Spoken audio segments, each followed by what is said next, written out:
Doctor चंद्र प्रकाश जी, आप लेखक हैं, निर्देशक हैं, कलाकार हैं, विचारक भी हैं। आपको भारतीय सरकार का पद्मश्री अवार्ड से आप सम्मानित हैं। 2004 से फिल्म फेयर अवार्ड से सम्मानित है।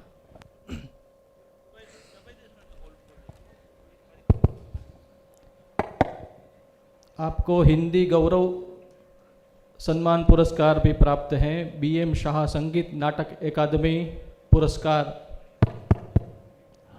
भी आपने पाया है। आपकी पिंजर, मोहल्ला 80, सम्राट पृथ्वीराज जैसी फिल्में और उनके कार्य से हम सब परिचित हैं। उपनिषद गाथा, चाणक्य जैसी सीरियलें भी हमने देखी हैं। तो चंद्र प्रकाश जी के स्वागत के लिए मैं professor doctor Amiben Upadhyay, vice chancellor Baba Saheb Ambedkar university, उनको स्टेज पर आमंत्रित करता हूँ।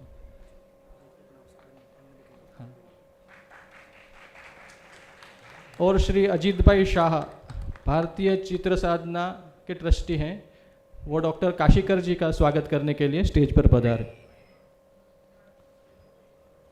हाँ, अजीत भाई भी चंद्र प्रकाश जी का स्वागत करेंगे।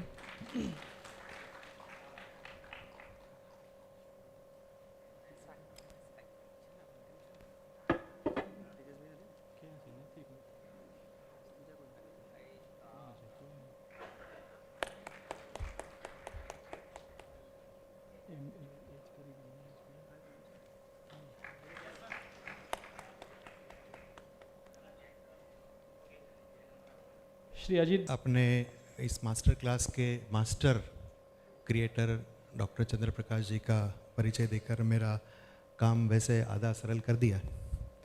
वैसे दोस्तों, फिल्म, टेलीविज़न, OTT, थिएटर, ये सभी कलाएं की जो विधाएं हैं वो हम सबको इंसान बनाए रखने के लिए कुदरत का और हमारे जैसे ही कुछ सृजनात्मक इंसानों का एक बहुत बड़ा तोहफा है।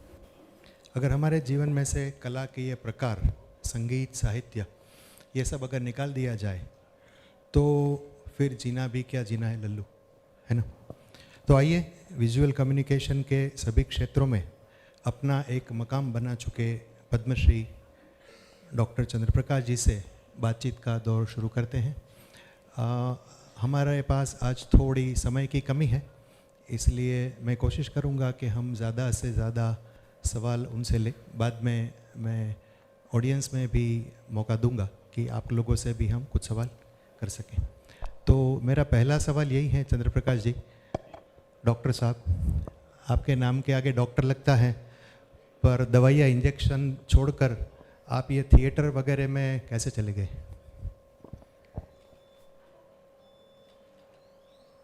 इसलिए गया कि जो आज हमारे जवान यहाँ सामने बैठे हैं सब प्रसिद्ध होना चाहते हैं ना।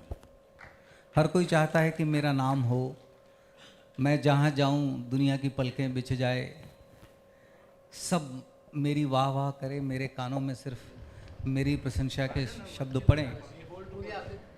ये अब समझ में आया कि ये ज़रूरी नहीं है, लेकिन जब मैं इनकी आयु का था तो मुझे भी लगता था कि दुनिया को जीतना है। तो दुनिया को जीतने का सबसे जो आसान रास्ता हम लोग समझते थे कि अभिनय करो, इसलिए कि यदि कुछ भी ना आता हो तो भी आप देश के बड़े अभिनेता बन सकते हैं। सबसे आसान काम अभिनय करना। पर बाद में समझ में आया कि अभिनय साधना है, तपस्या है। तो गया तो मैं इसके लिए था कि कुछ नाम हो। बाद में समझ में आया कि नाम के लिए काम मत करो, काम के लिए काम करो और नाम हो जाए। सही। चंद्र प्रकाश जी, आपकी फिल्में राष्ट्रीय और अंतर्राष्ट्रीय स्तर पर बहुत ही ख्याति प्राप्त कर चुकी हैं, आप अपना लोहा भी मनवा चुके हैं। जब आपको किसी भी फिल्म की निर्देशन का ऑफ़र आता है या आपको कहा जाता है कि अब आप इस फिल्म को निर्देशित कीजिए, तो एक निर्देशक के तौर पर आप क्या तैयारी करते हैं? बहुत मुश्किल सवाल।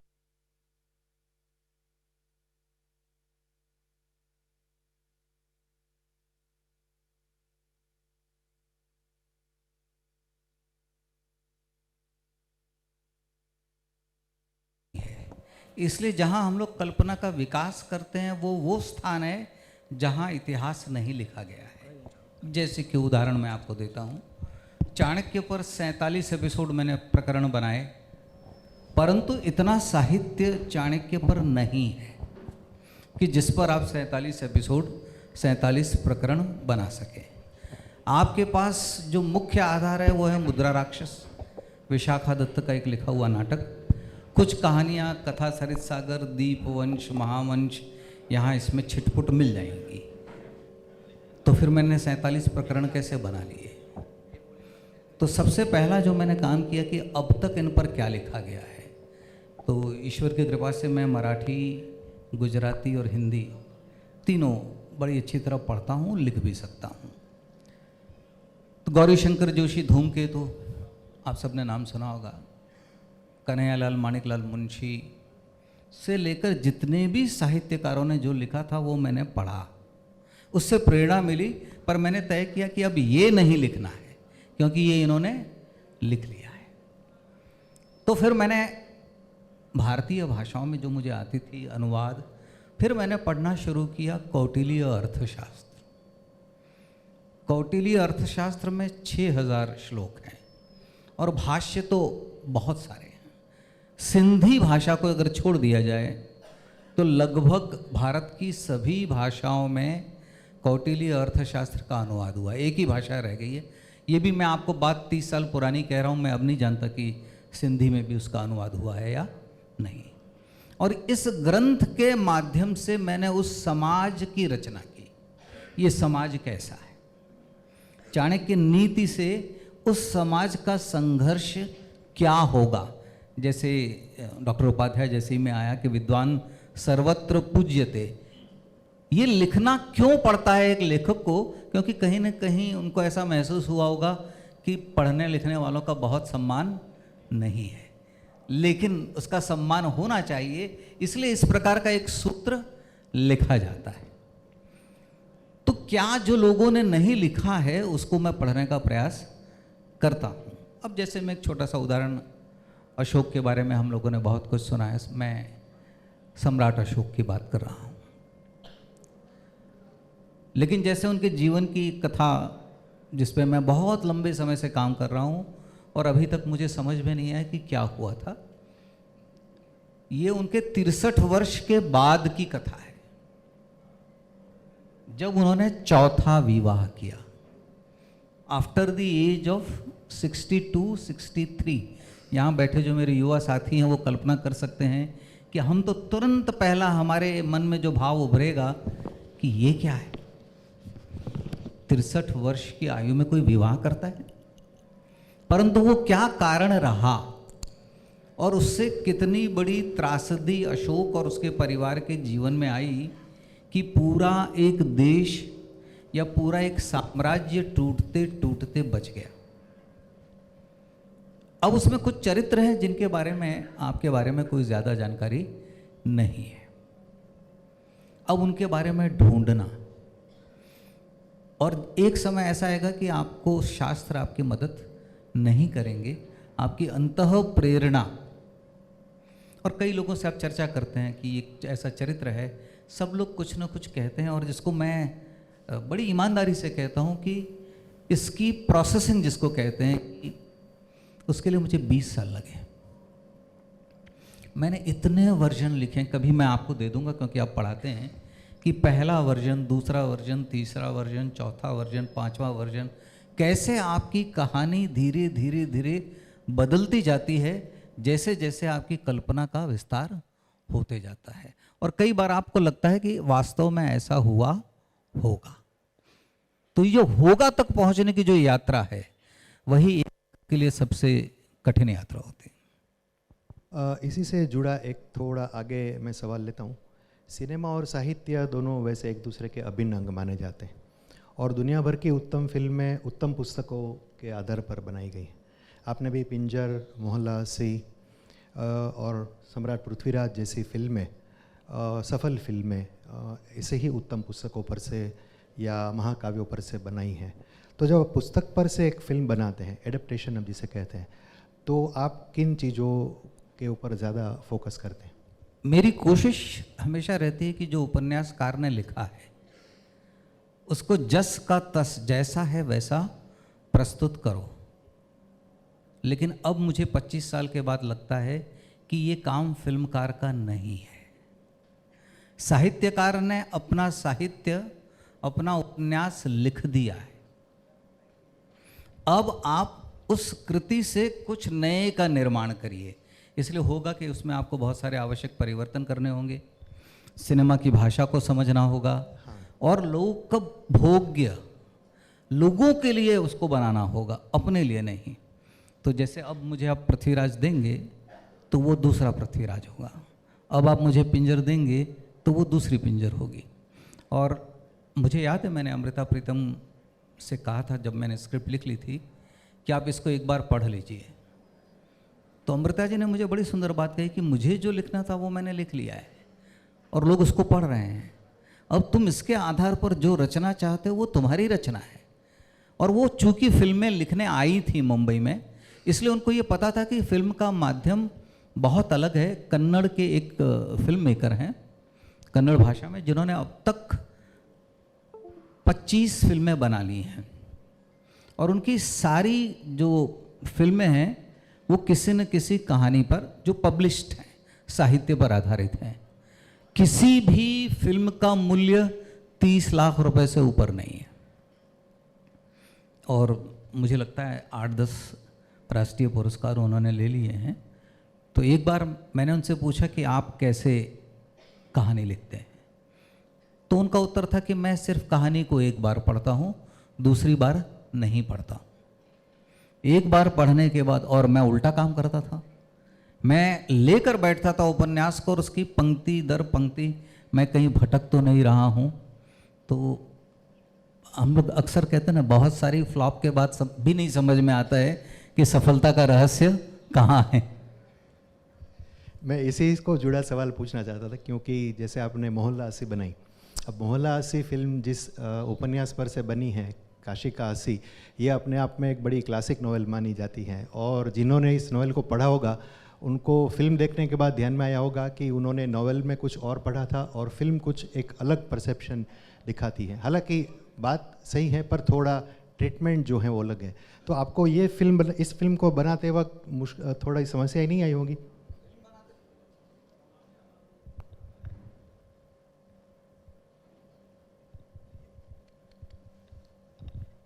फिल्म बनाते वक्त कोई मुश्किल नहीं आई।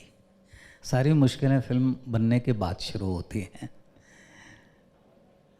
जैसे मेरे जवान साथियों को मैं एक बात तो कह दूं कि एक फिल्मकार हैं विदेश के, उन्होंने एक बड़ी सुंदर बात कही, आप लोग गांठ बांध लीजिए, फिल्म बनाना सबसे आसान काम है, अच्छी फिल्म बनाना एक युद्ध है।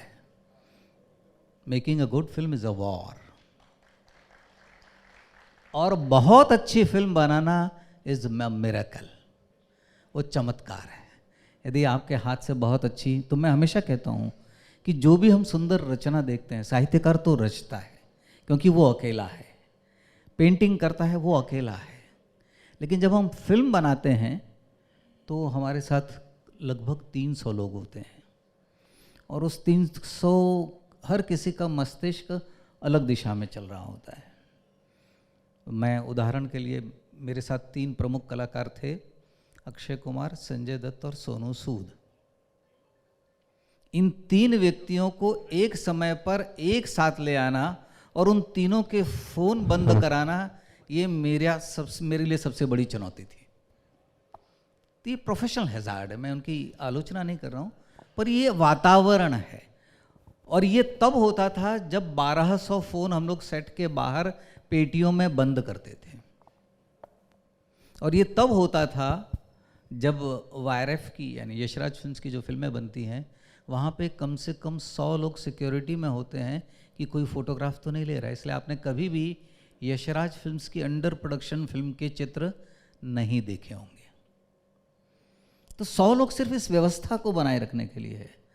पर इसमें भी जो सबसे बड़ा संघर्ष निर्देशक और उसके दल का होता है वो ये कि समय पे काम शुरू हो, जो सबसे बड़ी चुनौती है। आपके परिचय में भी ये लिखा गया है और आप फिल्म निर्माण के ज़्यादातर पहलुओं से जुड़े हुए हैं, जिसमें निर्देशन है, स्क्रिप्ट राइटिंग है, संवाद लेखन है, सभी हैं। दो डेजिग्नेशन आपके बार बार देखे गए हैं और इसमें से कई सारे विद्यार्थियों को भी मन में प्रश्न आए होंगे। एक है क्रिएटिव डायरेक्टर और दूसरा है क्रिएटिव प्रोड्यूसर। ये दोनों चीज़ें क्या है? कई बार क्या होता है कि आप प्रोजेक्ट का विस्तार बहुत बड़ा होता है। जैसे अभी मैं एक प्रोजेक्ट पर क्रिएटिव डायरेक्टर हूँ और I am not the executive director, I am not present on the set. कोई भी फिल्म या कोई भी धारावाहिक शुरू होने के पहले वह किस प्रकार बनेगी और इवन एडिट तक क्रिएटिव डायरेक्टर की भूमिका रहती है। अब जैसे कि एक सीरीज़ पर अभी जो बन रही है उसमें मैं क्रिएटिव डायरेक्टर हूँ। जब ये विचार आया कि इस धारावाहिक को ऐसे बनाना है तो उसकी दिशा और दशा क्या होगी, उसका निर्देशक कौन होगा, ये मैंने चुना। जबकि मैं स्वयं निर्देशक हूँ, पर मैंने तय किया कि इसके लिए मैं अच्छा नहीं हूँ, इसके लिए किसी दूसरे निर्देशक को लेना, इसके लिए पूरी टीम का सृजन कैसे करना, इस कथा का विस्तार कैसे होगा, उनके स्क्रिप्ट्स को पढ़ना, सुझाव देना। डिफैक्टो वो सारे काम करता है जो एक निर्देशक करता है, लेकिन वो बाहर से करता है। अब दूसरा आपका है क्रिएटिव प्रोड्यूसर। क्रिएटिव प्रोड्यूसर कहाँ से एग्जिस्टेंस में आए कि एक निर्माता जो धन का निवेश करता है, हो सकता है कि उसकी क्रिएटिव सूझबूझ ऐसी न हो कि इसको किस तरह से बनाना, तब चुनता है जो उसके पूरे प्रोजेक्ट को क्रिएटिव दिशा दे सकता है। जैसे मैं उदाहरण देता हूँ, श्री आदित्य चोपड़ा। आदित्य चोपड़ा नाम नहीं लेते हैं, लेकिन वो हर अपने प्रोजेक्ट के क्रिएटिव प्रोड्यूसर है, इसलिए कि वो स्वयं एक बहुत ही योग्य निर्देशक हैं। एक निर्देशक होने के नाते वो अपने लेखक, अपने निर्देशक, अपने एडिटर, अपने स्टंट डायरेक्टर सबको दिशा देते हैं। दिशा देने के बाद वो बिल्कुल गायब हो जाते हैं, फिर वो एडिटिंग में देखते हैं, अंतिम व्यक्ति तक सही। और कई बार ऐसा होता है कि क्रिएटिव प्रोड्यूसर वही अक्सर होता है जिसकी थोड़ी बहुत उपयोगिता और प्रसिद्धि हो। तो जो बड़े एक्टर को जाकर नया निर्देशक नहीं कह पाता है, तो वो क्रिएटिव प्रोड्यूसर या क्रिएटिव जाकर कह देता है कि सर ये ऐसे नहीं होगा, ये ऐसे होगा। तो जो साहस के काम होते हैं वो क्रिएटिव प्रोड्यूसर या क्रिएटिव डायरेक्टर करता है। यानी पृथ्वीराज में अक्षय कुमार का घोड़ा आपने कंट्रोल में रखा था? नहीं, अक्षय, जैसा मैंने कहा, लोगों ने मुझे कहा, आदित्य चोपड़ा ने मुझे 2 पर्याय दिए थे। एक और एक्टर को, किसी का नाम लेना ठीक नहीं है, तो मैंने उनसे पूछा कि इन दोनों कलाकारों में अंतर क्या है, तो उनका कहना था कि अक्षय गाय है, तो वो जहां आप ले जाएंगे उसको वो चला जाएगा। दूसरा जो है वो योद्धा है, हर सुबह आपके साथ 2 घंटे युद्ध होगा। ये पंक्ति क्यों है, ये शब्द क्यों है, ये शॉट ऐसे क्यों लेंगे, इसको ऐसे क्यों नहीं ले सकते। और फिर ये भी वो करेगा कि इधर आओ, चाय कैसे बनानी मैं तुमको बताता हूँ, फिर वो कहेगा कि ये ऐसे करेंगे। यानी इतना हस्तक्षेप। तो क्या हर सुबह आप 2 घंटा लड़ने के लिए तैयार हैं? तो मैंने कहा एक फिल्म बनाना अपने आप में एक बहुत जिम्मेदारी का काम। मैंने कहा नहीं, सुबह सुबह 2 घंटे रोज लड़ना ये मेरे लिए संभव नहीं है। मैंने कहा तो मैं गाय के साथ जाऊंगा। लेकिन बाद में मुझको समझ में आया कि गाय भी ये मारखणी गाय हो गई है। मेरे मित्र हैं इसलिए मैं कह सकता हूँ कि ये नहीं कहा था उन्होंने कि ये सिंह भी मारेगी। वो मैंने बाद में समझा कि ये सिंह मारते हैं। पर जहाँ तक स्वभाव और डिसिप्लिन और डेडिकेशन की बात है, वहाँ पर अक्षय जैसा कलाकार नहीं मिलता है। सही। इस शॉर्ट फेस्ट में हमने डॉक्यूमेंट्रीज और शॉर्ट फिल्म्स को भी समाविष्ट किया है, उसके भी स्क्रीनिंग हो रहे हैं। आपकी डॉक्यूमेंट्रीज भी हैं, आपने भी क्रिएटिव डायरेक्टर के तौर पर लुप्त सरस्वती की डॉक्यूमेंट्री में इनपुट्स दिए हैं। तो जो नए डॉक्यूमेंट्री मेकर्स हैं उनके लिए आप कुछ टिप्स ज़रूर दें। डॉक्यूमेंटेशन का काम कहते ही हम कहते हैं हम एक ऐतिहासिक काम कर रहे हैं, हम ऐसी चीज़ भविष्य के लिए अंकित कर रहे हैं। तो अब डिजिटल डोमेन की वजह से ये हो गया है कि अब आप 1000 वर्ष तक लोक स्मृति में रहेंगे। कहीं ना कहीं आपकी फिल्म को कोई ना कोई व्यक्ति देख रहा है, और इसलिए बहुत ज़रूरी है कि जो आप डॉक्यूमेंट्री लिखते हैं उस समय आपके सारे जो संदर्भ हैं वो बहुत प्रामाणिक होने चाहिए। जैसे मैंने फर्स्ट सरमन ऑफ बुद्ध का पहला प्रवचन जो उन्होंने सारनाथ में, जहाँ से धर्म चक्र प्रवर्तन प्रारंभ हुआ, तो मैं सारे ग्रंथ देखता हूँ। जैसे मैंने अपने मित्र को रेलिक्स ऑफ बुद्ध, वो सौभाग्य से मैंने अध्ययन किया था उसका, तो मैंने उनको बता पाया। कई बार बड़े दावे से कुछ बातें करनी होती हैं, और ये तभी होगा जब आपने पढ़ाई की होगी, अध्ययन किया होगा। जैसे कि एक सभा में मैं बैठा हुआ था और एक सज्जन ने कहा कि बुद्ध और महावीर कभी नहीं मिले। तो उन्होंने जब अपना वक्तव्य समाप्त कर दिया तो मैंने पूरी विनम्रता से कहा कि बुद्ध और महावीर मिले। दोनों ने क्या चर्चा की, क्या बात की, इसका हमारे पास कोई संदर्भ नहीं है। और मैंने ये प्रश्न एक दिन गुलजार साहब के सामने रखा। गुलजार साहब आप जानते हैं, प्रसिद्ध गीतकार, कि भाई ये दोनों महापुरुष, इतिहास पुरुष जब मिले होंगे तो इन्होंने क्या बात की होगी। तो गुलजार साहब तो कवि हैं, उन्होंने कहा ज़्यादा संभावना है कि दोनों खामोश रहे होंगे।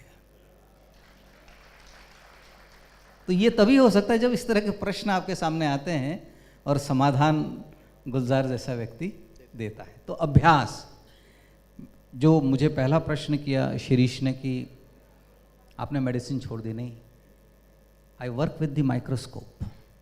मैं कोई भी ग्रंथ पढ़ता हूँ तो उसने लिखा है इसलिए नहीं मानूंगा, मैं माइक्रोस्कोप के द्वारा उसको देखूंगा, उसकी तह तक जाने की। उदाहरण के तौर पर हम गुजरात में बैठे हैं, अधिकतर इसमें कृष्ण अनुयायी भी होंगे, कृष्ण की कथा हमने सुनी है। हम सब समझते हैं कि भागवत पुराण, इसी से पढ़ते हैं ना, सारी भागवत सप्ताह होती है, हम सब कहानियाँ सुनते हैं। लेकिन किसी ने हरिवंश पुराण देखा है? हरिवंश पुराण में कृष्ण की कथा भागवत पुराण से थोड़ी अलग है।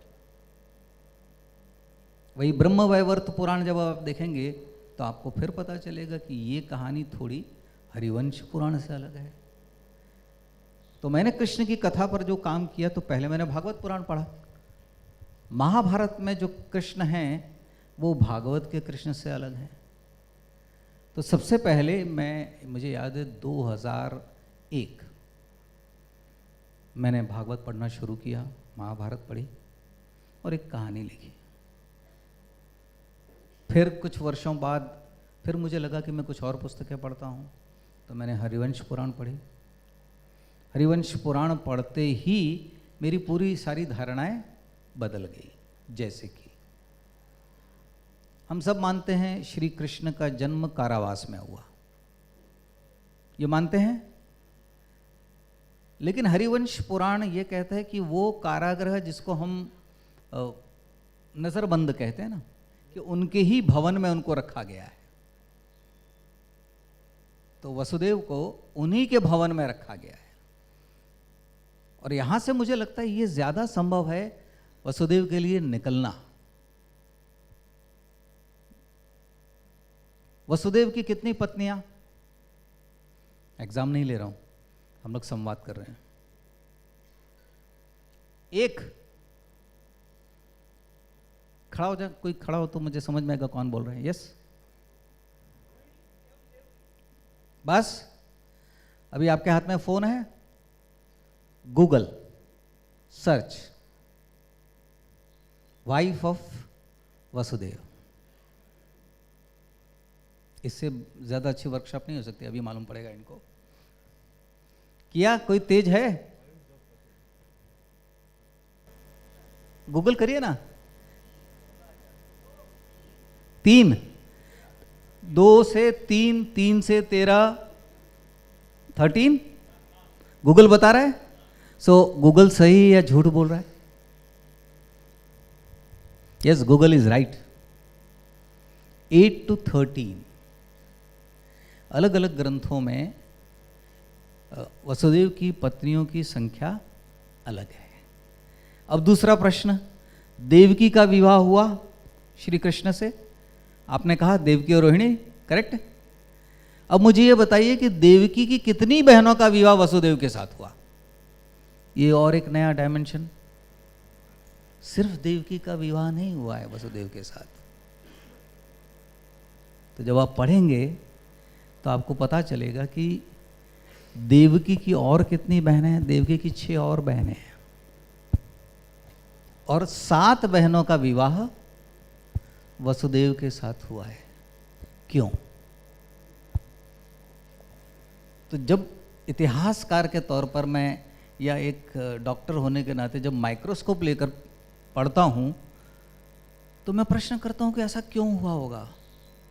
तो मैं सिर्फ उसके पौराणिक आख्यान में नहीं उलझता, मैं उस समाज को समझने की कोशिश करता हूँ, उस समय की राजनीति को समझने की कोशिश करता हूँ, उस समय के संघर्ष को समझने की कोशिश करता हूँ, और तब जाके बहुत सारे प्रश्नों के उत्तर मिलते हैं। हमारे यहाँ 300 रामायण हैं, उसी तरह से कई कृष्ण कथाएं हैं। उन 300 रामायणों में बड़ा अंतर है। अब आप लोग घर पर जाकर दशरथ महाराज की पत्नियों को गूगल करना, और आप कहेंगे ये शिरीष भाई ने डॉक्टर साहब को क्यों बुलाया, हमारी सारी धारणाओं को उन्होंने तोड़ दिया। मेरा काम धारणाओं को तोड़ना नहीं है, मेरा काम सत्य की ओर निर्देशित करना है। और अभ्यास करो। एक ग्रंथ का ये कहना है, दूसरे ग्रंथ का ये कहना है, इसलिए किसी एक ग्रंथ ने ये कहा है और वो ग्रंथ मैंने नहीं पढ़ा है, इसलिए मैं आपका विरोध करूंगा, ये ठीक नहीं है।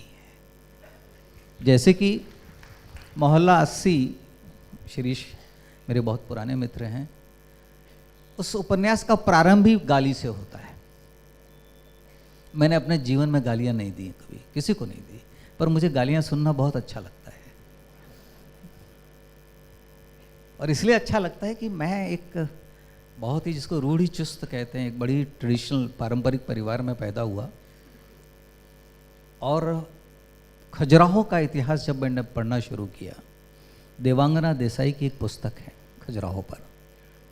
देवांगना देसाई बहुत बड़ी विदुषी हैं, और उसमें उन्होंने एक chapter magico religious significance of abuses,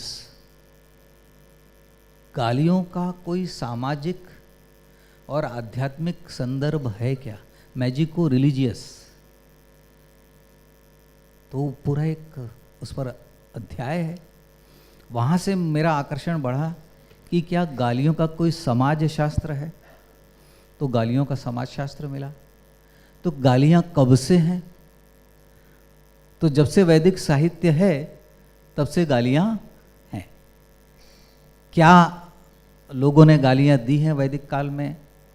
बिल्कुल दी हैं, और वो सब दूसरे प्रकार से लिखी गई। चूँकि हम लोग संस्कृत पढ़ते नहीं, और गालियाँ जैसे हम देते हैं वैसे नहीं। जब भी किसी का उपहास करना हो, किसी की प्रताड़ना करनी हो, किसी का अपमान करना हो, किसी को चोट पहुंचाना हो, तो तरह तरह से वैदिक साहित्य में हमें इस प्रकार के अपशब्द मिलते हैं। तो हम लोगों ने ये तय कर लिया कि गालियाँ ये भाषा का मल है, ये हमने तय कर लिया। लेकिन मुझे नहीं लगता यहाँ जितने मेरे युवा साथी बैठे हैं, वो कभी ना कभी कोई ना कोई एक ऐसी बात हो जाती है कि उनके मन से कितने अच्छे उद्गार निकलते हैं, है ना।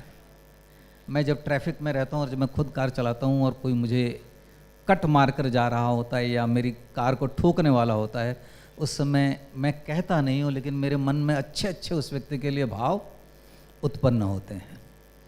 तो ये हमारे क्रोध की अभिव्यक्ति है। तो इसका एक पूरा शास्त्र है, और मैंने ही एक बड़े ऋषि तुल्य व्यक्ति हैं भारत के, उनसे प्रार्थना की कि आप तो चले जाएंगे, आपके साथ सारा ज्ञान चला जाएगा, तो आप गालियों की भारतीय परंपरा पे एक पुस्तक लिख दीजिए। तो डॉक्टर राधा वल्लभ त्रिपाठी ने गालियों की भारतीय परंपरा पे एक पुस्तक लिख दी है। मराठी में एक पुस्तक है गालियों का समाज शास्त्र, उसमें 700 गालियों का उद्गम कहाँ से हुआ वो उन्होंने लिखा है। कभी हम अपने सारे इन वडील जिनको हम कहते हैं उनको हटा देंगे, और मेरी और आपकी एज के जो हम जवान लोग हैं वो बैठेंगे और खूब गालियाँ देंगे। सही। चंद्र प्रकाश जी, आप करीब करीब 35 साल या उससे भी ज़्यादा समय से फिल्म और टेलीविज़न इंडस्ट्री में 1988 काम कर रहे हैं। टेलीविज़न इंडस्ट्री के साथ भी आपका एक बहुत लंबा जुड़ाव रहा है। आपने जब ये काम शुरू किया था चाणक्य या उससे पहले, और आज इन 35-36 सालों में आप भारतीय टेलीविज़न स्क्रीन पर क्या बदलाव देख रहे हैं? भारतीय टेलीविज़न में बड़ा विस्तार हुआ और पहले एक चैनल था, 1 से 2 आया, जी आया, 91 में आया जी। तो हम लोगों को ये उम्मीद बढ़ी कि प्रोग्रामिंग में बड़े परिवर्तन होंगे, लेकिन उसी के साथ डेली सोप आया।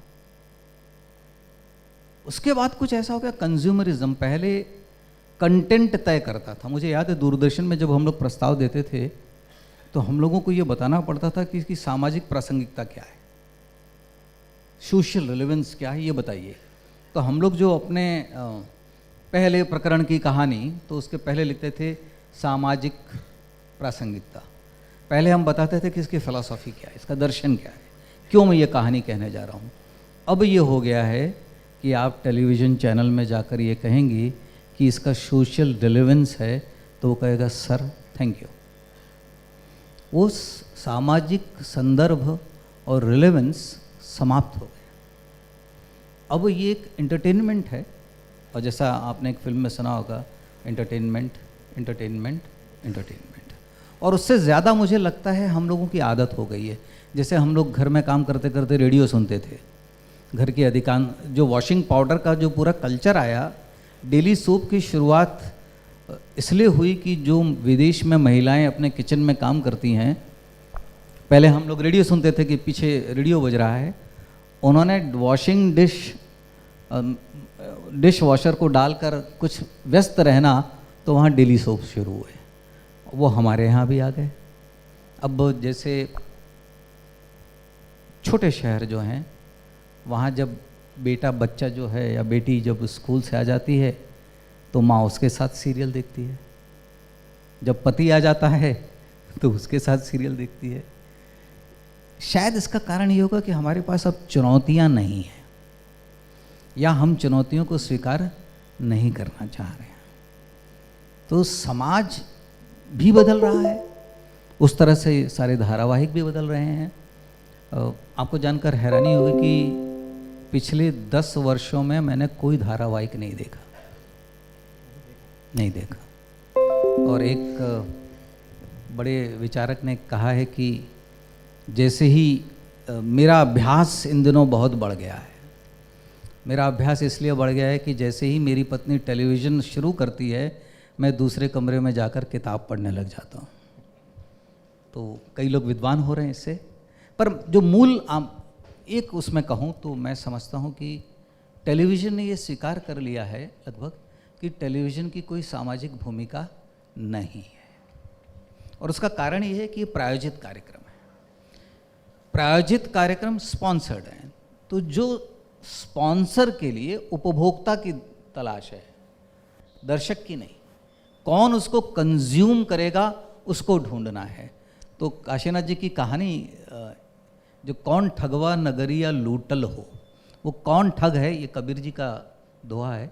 वो कौन ठग है जिसने इस नगर को लूट लिया, तो उनका ये था कि ये टेलीविज़न है जिसने नगर को लूट लिया। क्योंकि पहले फेरी वाला जो था वो आपके गली में आकर आवाज़ देता था कि सामान ले लो, सामान ले लो, टूथपेस्ट ले लो, है ना। अब वो आपके बेडरूम में भी घुस गया है। आप जैसे ही टीवी ऑन करते हैं वो सारे फेरी वाले आते हैं, ये साबुन लीजिए, ये शैम्पू लीजिए, ये क्रीम लीजिए। बाद में उन क्रीम पर रिसर्च होती कि इस क्रीम में इतनी मर्क्यूरी है, इसको बैन किया जाए, FDA। तो ये युद्ध लगातार सभ्यताओं का चल रहा है। वैसे मेरे पास तो कई सारे सवाल हैं, पर दर्शकों में से भी कुछ लोगों हाँ, को मैं एक बात और बताता हूँ। हाँ, इनमें परिवर्तन क्या हुआ। तो उपाध्याय जी, मैं जीवन में बहुत प्रसन्न होता हूँ, और इन जवानों को इसलिए बताता हूँ कि समय की प्रतीक्षा करो। कभी दूरदर्शन जब मैं जाता था 86 में, तो वहाँ से वॉचमैन मुझे अंदर नहीं जाने देता था, क्योंकि उन दिनों सीरियल का अप्रूवल लेना बड़ा मुश्किल काम था। और हर अधिकारी विचार चल रहा है, विचार कर रहे हैं। तो मैं मुंबई से दिल्ली सिर्फ इसलिए जाता था कि वो 30 सेकंड में मुझे जवाब देते थे, अभी तक निर्णय नहीं हुआ है, आपको निर्णय सूचित किया जाएगा। अब फ़र्क ये है कि वहाँ पर सूचना दी गई थी कि चंद्र प्रकाश द्विवेदी आ रहे हैं, दरवाजे उनकी गाड़ी पार्क करा दीजिएगा, और जो डायरेक्टर जनरल है वो मुझे प्रणाम बड़ी श्रद्धा से करता है। तो ये अंतर काम का है। तो कई बार मैं कहता हूँ कि सफल हो जाना सब हो जाएगा। तो मैंने वो अंतर देखे हैं कि कई बार मेरी अटेंडेंस के लिए कई बार मुझे एग्ज़ाम नहीं देने दिया गया, आपकी अटेंडेंस ठीक नहीं है। अरे कैसे ठीक होगी, नाटक कर रहा था मैं, तो कुछ तो मुझे क्षमा करो। पर अब अच्छा लगता है जब वाइस चांसलर को मैं कई बार सलाह भी देता हूँ कि सर इग्नोर दिस। सही।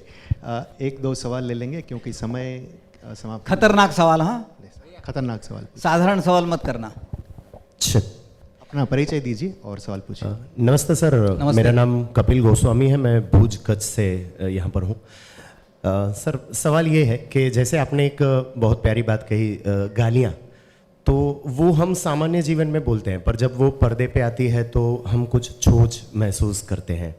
सेम चीज़ होती है प्रणय दृश्य में, तो वो हमारे जीवन का एक भाग है, वो हम स्वीकार करते हैं, पर जब वो दिखाया जाता है तो उसमें कहीं पे उसे या तो वल्गारिटी के जैसे देखा जाता है, या कहते हैं कि नहीं अभी सिनेमा बोल्ड होता जा रहा है। जैसे पुराने टाइम पे दो फूल मिल जाते थे तो हम समझते थे कि हाँ प्रेम संबंध हुआ, और अब जो है तो वो दिखाया जाता है। तो ये जो चीज़ है एक जीवन का हिस्सा है, और सिनेमा सिखाता है, जो भी चीज़ है उसके समाज पे असर पड़ती है। तो आपसे बस पूछना ये है कि हम जो अभी ये सब देख रहे हैं और जो भुगत रहे हैं, कुछ लोग इसका विरोध करते हैं, बहुत कड़ी तरह विरोध निंदा ये सब होता है, तो आपसे ये जानना चाहते हैं कि इसे हम कैसे स्वीकारें, और क्या इसे कोई अलग तरीके से प्रेजेंट करना चाहिए या फिर करते रहना चाहिए, लोग खुद स्वीकार लेंगे? मुझे बताओ तुम क्या चाहते हो, और क्या चाहते हो उनको छोड़ दो, तुम क्या चाहते हो?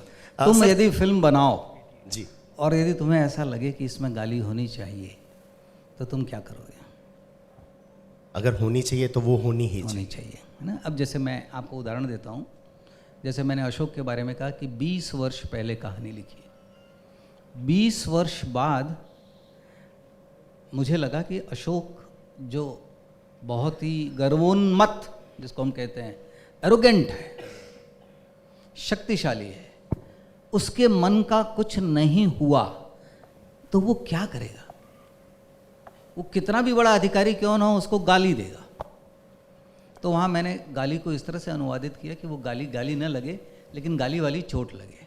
अब मैं आपको दूसरा, हमारी एक समस्या है या एक चुनौती है, 5000 वर्षों के इतिहास में हमने बहुत कुछ खो दिया है।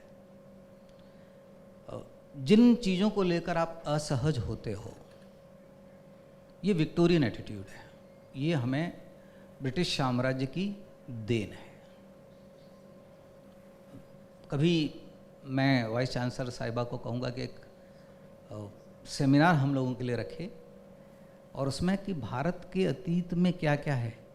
खजुराहो के मंदिर 9वीं से 13वीं शताब्दी के बीच बने, ये हमें पता है, लेकिन हमें ये नहीं पता है कि काम की अवधारणा मंदिरों के शिल्प में बाहर दीवारों के पहले भीतर से है, और वो अनादिकाल से चली आ रही है।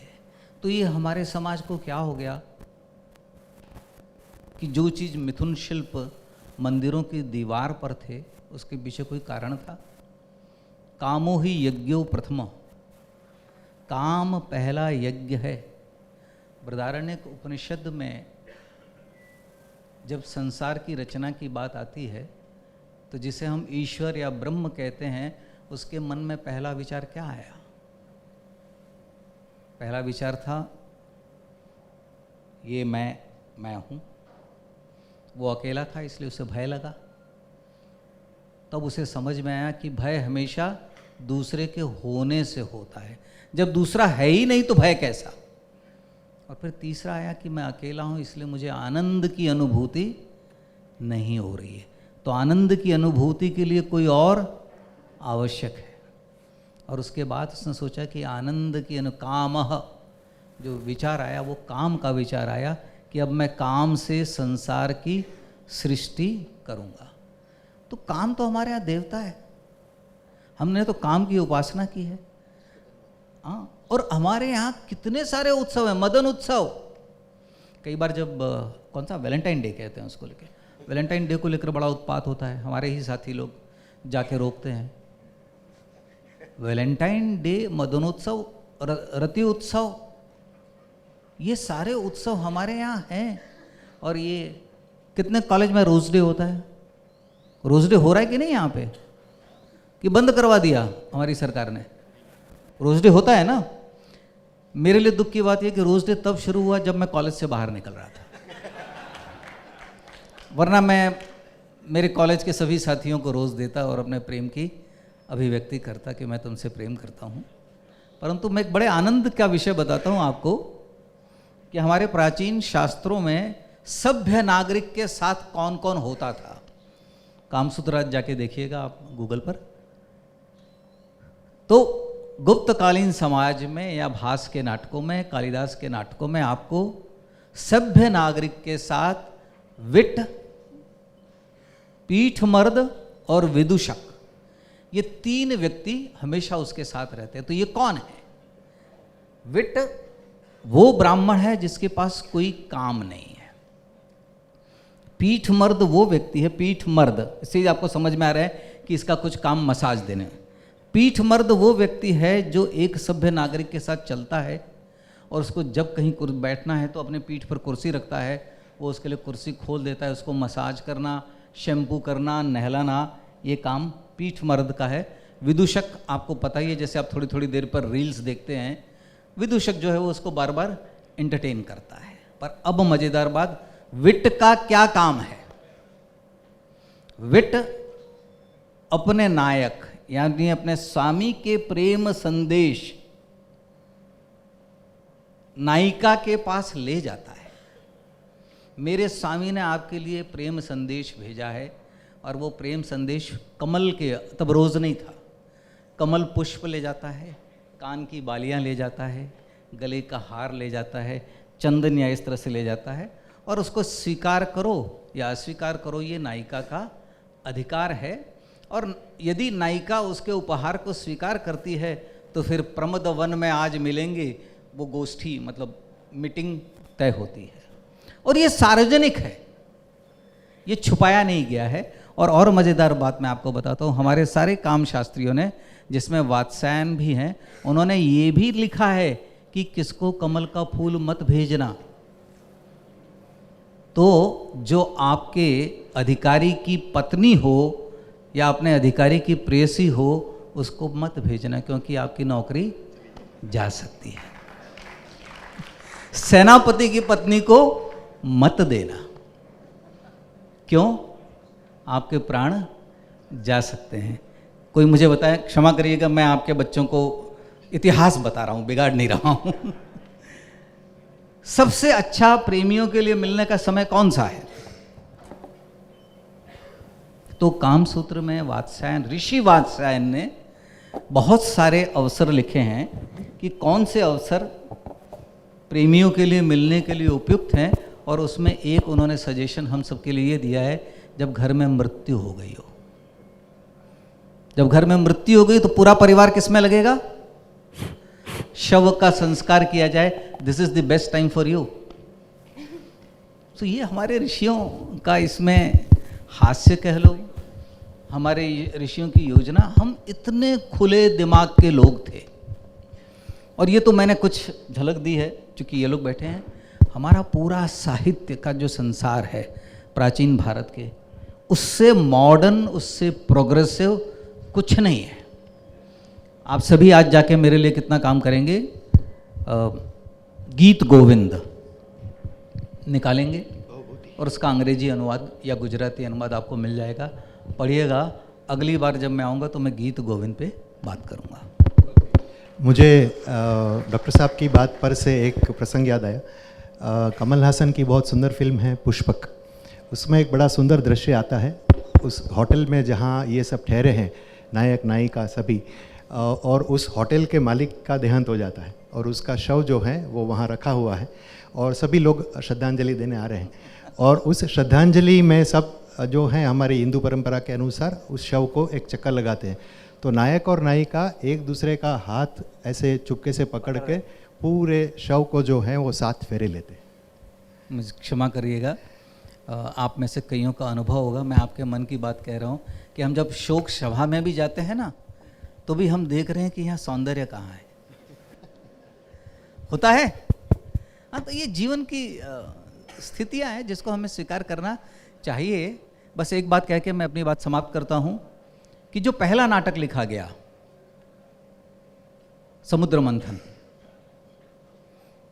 समुद्र, बहुत छोटे में बताता हूँ, समुद्र मंथन ब्रह्मा जी ने लिखा इंद्र के कहने पर, और जब पहली बार भरत मुनि के 100 पुत्रों ने उसकी ग्रैंड रिहर्सल की, इसकी लंबी कहानी है, this is the first chapter of Natyashastra. मज़ेदार बात यह है कि जब ग्रैंड रिहर्सल ब्रह्मा के सामने प्रस्तुत की तो ब्रह्मा जी ने कहा रस नहीं आया, नाटक में आनंद नहीं आया। नाटक में आनंद क्यों नहीं आया? नाटक में आनंद इसलिए नहीं आया कि उस नाट्य में एक भी सुंदर स्त्री नहीं थी, और तब जाके ब्रह्मा जी ने 24 अप्सराएं भरत मुनि को दी, और इस तरह से स्त्रियों का नाट्य में प्रवेश हुआ है। तो रस की उत्पत्ति करने के लिए स्त्रियां अनिवार्य हैं, ये मैं नहीं कह रहा हूँ, ये भरत मुनि कह रहे हैं। इसलिए अगली बार आइटम सॉन्ग का विरोध नहीं करना। आप कुछ कह रहे थे जी? मेरा सवाल उपनिषद गंगा को लेकर जी। तो उसकी रचना रीति हटकर रही और आपकी क्रिएटिव डायरेक्टर के तौर पे, एग्जीक्यूशन क्रियान्वयन के तौर पे क्या सोच रहे हैं? उपनिषद गंगा ये विचार जो था वो चिन्मय मिशन की ओर से आया था। चिन्मय मिशन वाले चाहते थे कि भारत की ये जो वैचारिक थाती है, ये आध्यात्मिक पूंजी है, इस पर कोई काम होना चाहिए। सुजाता प्रणाम, मैं चंद्र प्रकाश हूँ, हम लोग बाद में बात करते हैं। यस, हम लोग कोई 35 साल बाद मिल रहे हैं।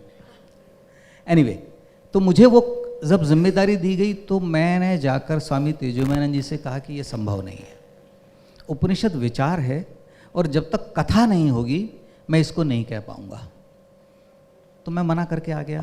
तो घर पर जब आया तो मेरी पत्नी ने कहा कि मना करोगे तो खाओगे क्या? तो फिर मैंने 1 महीना विचार करता रहा, क्या करूं, कोई रास्ता है? और अचानक मुझे ध्यान में आया कि क्यों नहीं मैं इसको पारंपरिक नाट्य शास्त्र की जो परंपरा है, जिसमें कथा है और विचार है, जैसे नाट्य में हमेशा आप स्थापना करते हैं नांदी के साथ, तो हमने कहा हम विचार की स्थापना करेंगे, फिर एक कहानी के माध्यम से उस विचार का विस्तार करेंगे, और अंत में भरत वाक्य जहाँ हम क्या कहना चाहते थे। तो पहले मैंने शर्त रखी तेजोमयानंद जी के साथ कि पहले हम 4 प्रकरण बनाते हैं और देखते हैं कि क्या ये लोगों को अच्छे लगते हैं, और यदि लगते हैं तो फिर हम इस पर 4 बनाए गए। लोगों को बहुत अच्छे लगे। उस समय भी लोगों ने उसे कहा कि दूरदर्शन के जो अधिकारी थे कि ये बड़े पौराणिक और हिंदूवादी कार्यक्रम है। लेकिन अभी आपको जानकर हैरानी होगी, 2012 में वो ख़त्म हो गया था। 2024 में उसकी तमिल, कन्नड़, मलयालम, तेलुगु और इंग्लिश में डबिंग इस वर्ष समाप्त हो गई, और ये इस दिवाली पर या उसके बाद आप भारत की अधिकतर भाषाओं में उसको देख पाएंगे। तो कई बार, अच्छा, उसके बाद भी मुझे विचार आया कि ये अच्छा नहीं बना है। अच्छा इसलिए नहीं बना है कि मैंने संतों के साथ बहुत दिनों तक अगर मैं रहता तो मेरे सोचने में और ज़्यादा स्पष्टता आती, क्लैरिटी आती। तो मैंने अपने पत्नी से कहा कि एक बड़ी गलती हो गई, मुझे स्वामी तेजोमयानंद जी या चिन्मय मिशन के और जो सन्यासी हैं उनके साथ कुछ वर्ष प्रवास करना था, उनको सुनना था, और वे सारी बातों को सुनने के बाद मुझे ग्रहण करना था, मनन करना था, चिंतन करना था, फिर लिखना था। तो मेरी पत्नी ने यह कहा तो फिर खाते क्या? 5 वर्ष अगर यही करते, और आपको जान के हैरानी होगी कि उन संतों ने मुझे अभी भी कहा है कि सिनेमा को जल्दी से जल्दी छोड़ो तुम सिनेमा में अपना समय व्यर्थ कर रहे हो और आके इन शास्त्रों को फिर से नए सिरे से लिखना शुरू करो उस भाषा में जिसे इसे युवा समझता है। तो मे बी थोड़ा और समय चला जाए और जब मुझे चिन्मय पुरोहित कहता है कि नहीं नहीं जाना है, जब तक निर्माता मिलेंगे अपन जाएंगे नहीं चिन्मय, है ना। तो ये उसका प्रोसेस था।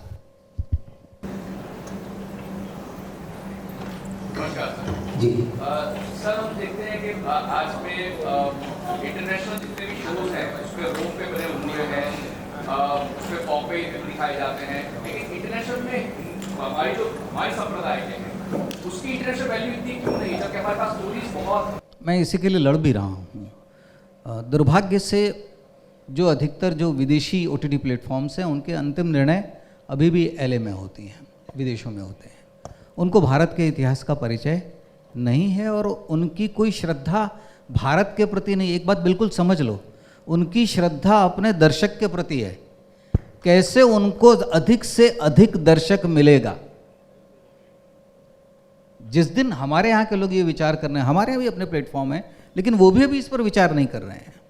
और दूसरा एक सबसे बड़ी बात जो चुनौती है कि इस देश की इतनी बड़ी सांस्कृतिक थाती का उत्तराधिकारी कौन है। Are you reclaiming it? We are not reclaiming our heritage, that is the tragedy.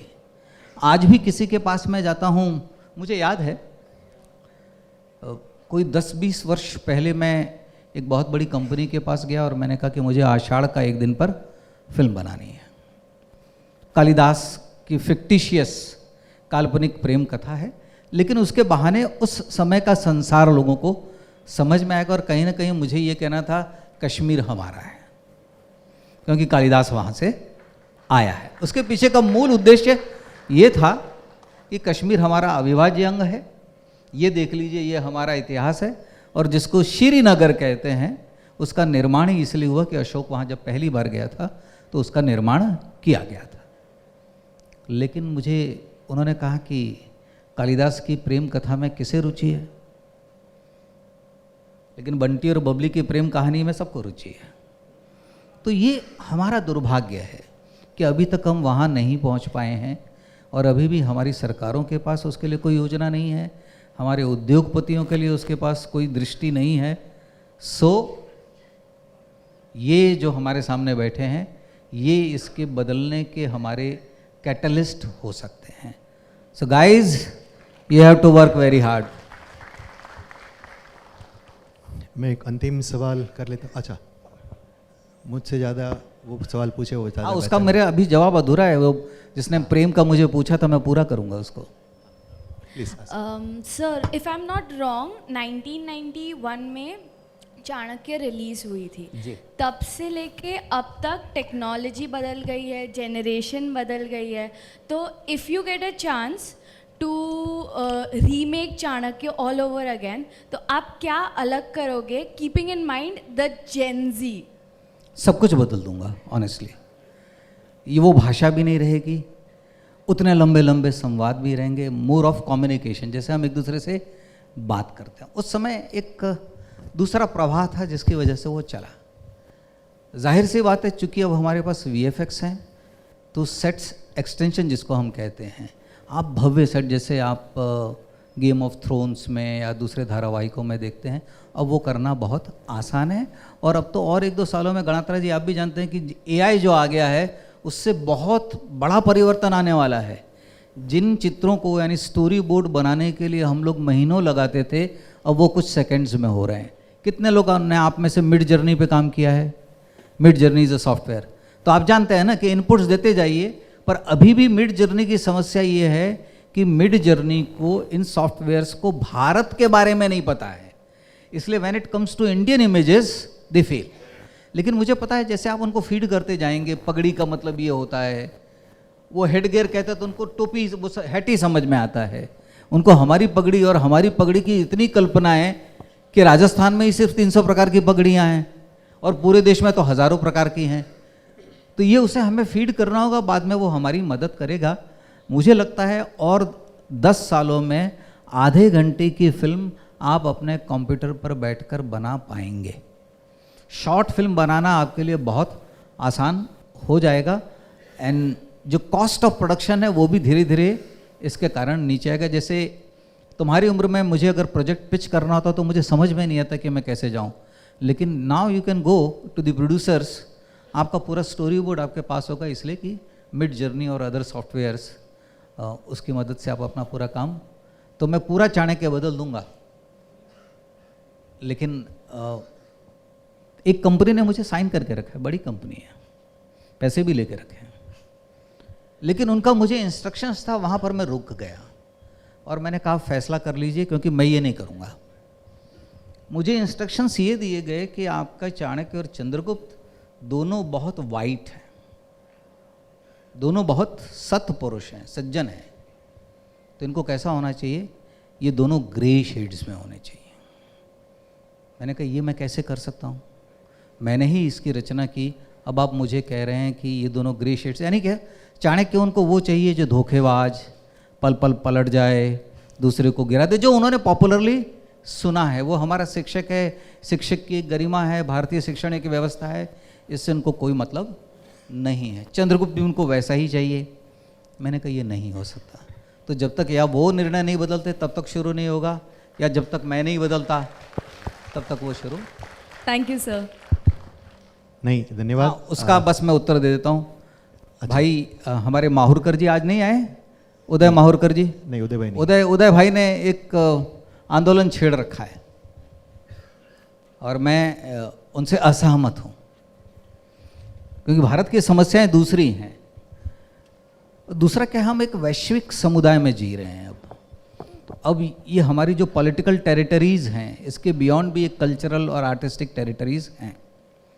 मुझे लगता है हमें, जैसे हम भारत को समझ जाएंगे ना, हमारे मन में ये प्रश्न श्लील और अश्लील की जो रेखाएं ये मिट जाएंगी। जैसे मैं आपको बताता हूँ, रिचर्ड बर्टन नाम के सज्जन ने कामसूत्र का अंग्रेजी में अनुवाद किया था, और उसकी हिम्मत नहीं हुई कि इसके अनुवाद पर अपना वो नाम दे। इसलिए उसे ऐसा लगा कि लंदन का जो इंग्लैंड का जो समाज है वो इसको विभत्स मानेगा। And Kamasutra became the best seller. तब उसने चिल्ला कर कहा, अरे I have translated this, I have translated this. वो शास्त्र है, और हमारी शास्त्र परंपरा का वो एक शास्त्र है, और हमारी शास्त्र परंपरा शुरू होती है नंदकेश्वर से, नंदी। उसके पहले भी कुछ लोग कहते हैं ब्रह्मा, और 19वीं शताब्दी तक लोग लिखते रहे हैं, हर बार नए सिरे से उसको लिखते रहे हैं। तो वो बात हम लोग अकेले में, है ना, यूनिवर्सिटी के कैंपस में नहीं, कैंटीन में, ठीक है। चलिए, तो मास्टर क्लास के लिए मास्टर साहब को पूछने के लिए बहुत सारे सवाल हैं, पर कोई समय कठिन- की मर्यादा है। और चंद्र प्रकाश जी, आपका बहुत बहुत धन्यवाद, आप आज यहाँ आए और हम सबके साथ आपने संवाद। नहीं, मुझे किसी ने कहा था अतिथि, मैं अतिथि कैसे हो गया? मैं अब मैं हमारी अतिथि हुई नहीं। अब हमारी हाँ, एकमेव अद्वितीय ब्रह्म, मेरे अलावा यहाँ कुछ है? कुछ नहीं है। कुछ नहीं। That's we are one, that idea is that. धन्यवाद।